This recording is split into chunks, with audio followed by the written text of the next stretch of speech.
everyone, I just finished mowing the grass over here, and I also wanted to plant some cold hardy banana plants. I know it's not exactly the best place to plant bananas in the central of Indiana, but these are supposed to be cold hardy, and if you mulch it enough, not only with wood chips, but with their own leaves at the end of the year, they're supposedly supposed to live through the winter. Pull them out here, and I got some other mushrooms I'm going to spread around, and one other plant, I can't remember what it is, but hopefully if this works out, we can get more bananas being grown. I guess the bananas themselves are very seedy, so as far as being edible, they are edible. They're just not easy to eat. It's more of a eat by spoon rather than traditionally eating the whole banana. So it'll be cool. If they do grow up, they'll look awfully tropical and pretty cool in the back here. So, and that's where I'll be planting them back there with my other elderberry bushes and boysenberries and whatever, blackberries, whatever else I plant there. So here, I'll turn around the camera and show you what I'm about to plant. Here are the two banana plants I'm going to grow, and you can see here they're Ohio grown winter hardy Bajou banana plant. And I have two of these. I don't remember off the top of my head what they are. They did come from this nursery, Darren's Food Forest. I'll have to look at my Amazon order. It was just kind of interesting that wanted me to, if it'll zoom. Yeah, keep it at a shaded spot and moist and put in some soil and whatever else.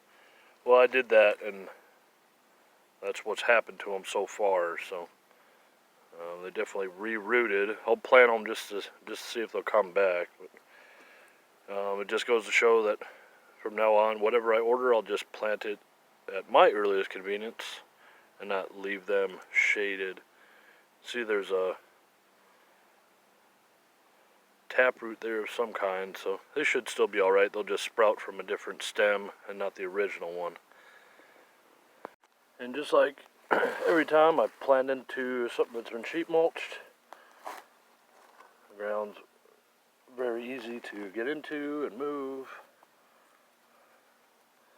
If I can get the camera pointed in the right direction at all times here. I'm not going to bore you with too much digging here, but if you can tell, I just thickened up the area around here. This is actually exposed cardboard, and I've noticed that the cardboard doesn't break down very fast until you put actual wood chips or a covering over it. However, it traps the moisture, whatever it is, but if it's just exposed cardboard, it won't break down very fast.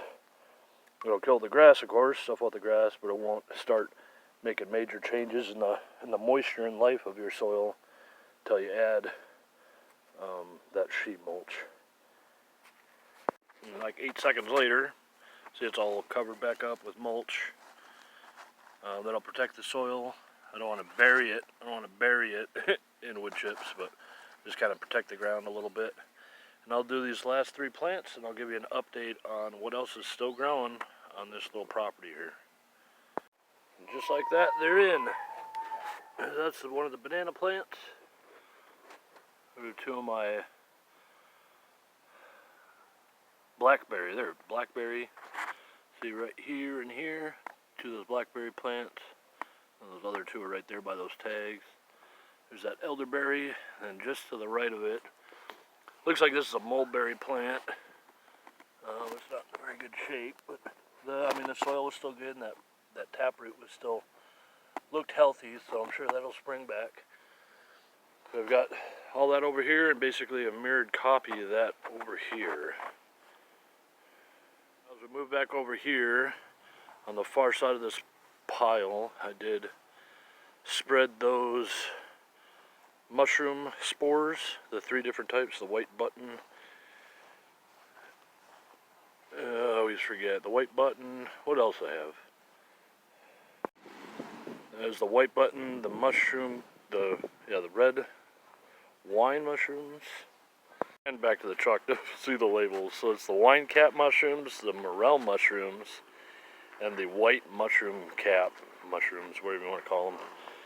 Usually similar to the white ones you'd get in the store. But yeah, and I just kind of spread the spray around that water mixture. And then I just grabbed and buried different chunks of each one around. So we'll see how that takes. I've seen other mushroom activity. Let me see if I can find fresher bit of mushroom here. Not something that you'd want to eat. I'm trying to think. Here's some old stuff. And here, yeah, here's some more. This is whenever you get a big pile of wood chips and you get this weird mass. Here we go, just like this. Usually it's a lot bigger than this. But yeah, you get something like that. Then you know that there's a mycelial network in there, and that's just another type of mushroom. So again, all we're doing is we're just adding to the types of mushrooms here to easily identifiable edible mushrooms. And just finish this with a quick update on my beautiful plants here. All that light green is that white clover that I'd spread. That pineapple guava is doing well. The strawberry got taken out by an animal again. So let's leave that. I got some more on the way. I'll probably just replace it. Just bury it deeper next time.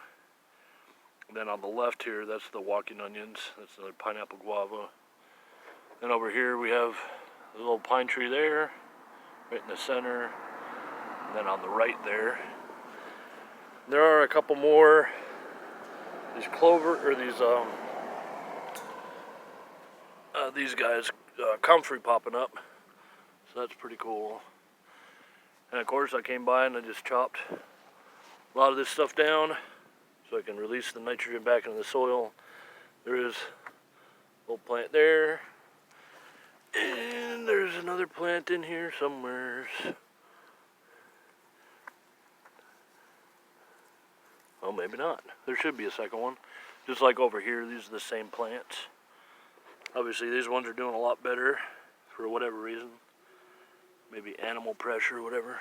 But yeah, it's just amazing how well this stuff is taken off. And that's just adding to the soil life itself. Try not to rip up any comfrey. So there you go. We'll see in a couple of months if we have some bananas surviving. They won't fruit this year, of course. A lot of stuff that we plant takes at least a year for it to go through a full cycle, then fruit the second year. Unless, of course, you have ever-bearing strawberries, and those you just want to pick the flowers off the first year anyway. So, all right. Well, thanks for watching.